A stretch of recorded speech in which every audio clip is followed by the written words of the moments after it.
Vamos lá, vamos ser certeiros. Ó, a média de 8 semanal era o que vinha norteando suporte e resistência. Anteriormente, nesse exato momento, nós estamos testando essa média, beleza? Para ser mais exato, galera, essa média aqui já dá para ver que para agora ela funcionou muito bem para nossa subida, mas para o momento de agora ela não está mapeando swings tão precisos assim, né? Se a gente for reparar nessa subida aqui, ela foi uma média que não segurou praticamente nada, a não ser quando a gente veio retestá-la aqui embaixo e honestamente segurou, mas eu não acho que ela me deu uma leitura tão linda. Se a gente pegar, por exemplo, uma média de 6 aqui, vamos dar uma olhadinha na média de 6? Não, 86 não, né, Rodrigo? Ó, a média de 6 já começa a ficar bem mais plausível pra gente no que diz respeito a ler o sentido desse movimento. De repente a média de 5 até, vamos dar uma olhada, olha só, a média de 5 na verdade passa coladinha e na verdade vocês podem ver que na reversão da média de 5 aqui já deu pra ver como essa reversão ia se perpetuar, não deu? Então, a primeira lição que fica pra vocês aqui é o seguinte, não existe receita de bolo certinha, não existe.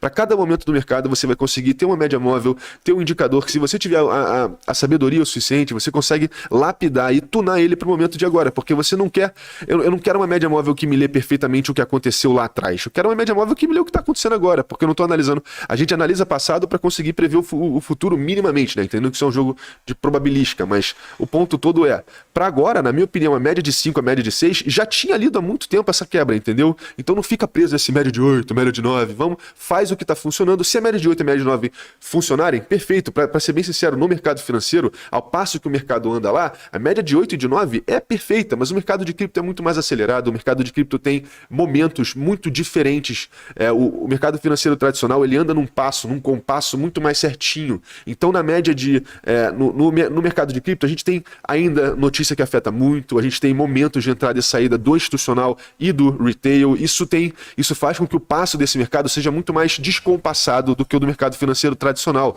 então você vai estar o tempo inteiro tendo que adaptar algumas leituras, algumas estratégias, algumas médias móveis, alguns indicadores para conseguir mapear o que está acontecendo melhor agora. Perfeito? Então vamos lá.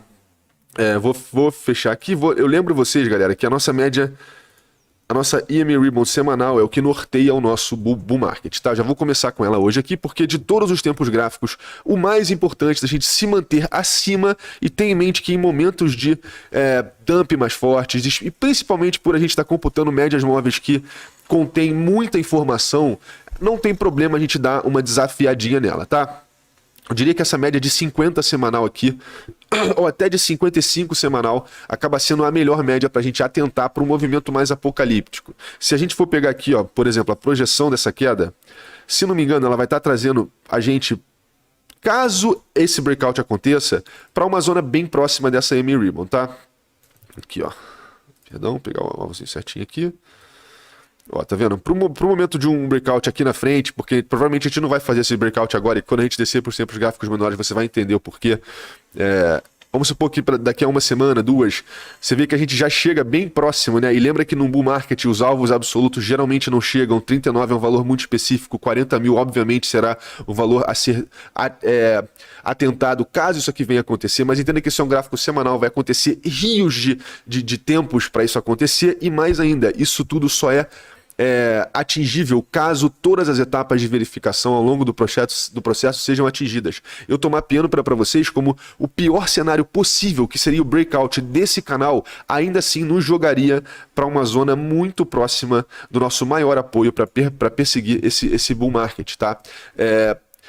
O ideal, obviamente, né, como vocês sabem, é que a gente se mantenha nesse canal. Como esse canal tem uma angulação de praticamente 45 graus, ele é bem saudável, no sentido de que a gente não está exacerbadamente apontado para cima, nem exacerbadamente apontado para baixo. Quanto mais para cima, pior, honestamente. Mas o fato do ângulo desse canal estar bem certinho me faz ter uma segurança maior de que o bounce nessa zona aqui de baixo, principalmente, né, com outros 1000 indicadores, eu sempre lembro vocês, e tem um tempo que eu não falo isso, mas toda vez que você se põe no papel de analisar o gráfico, de analisar sinais de tudo que você está procurando, você tem que entender que você mal comparando, tá? Eu sempre faço umas metáforas, porque como tem gente muito nova, é mais fácil essas pessoas entenderem.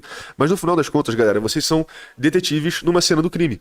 E você nunca vai condenar alguém ou tomar nenhuma decisão apressada baseada em uma pista que você achou no cantinho, entendeu? Então a gente tem que juntar a maior quantidade de pistas para conseguir ver para onde essa probabilidade está apontando mais. Digerir isso tudo, excluir algumas, entender a importância de uma ou outra, né? Vamos supor que a gente pega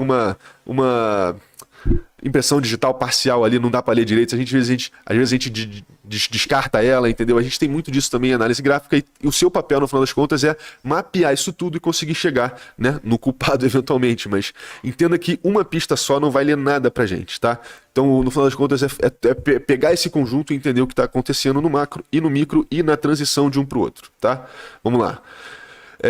Aqui agora, utilizando essas médias de uma vez para começar, né? E agora no semanal eu não vou me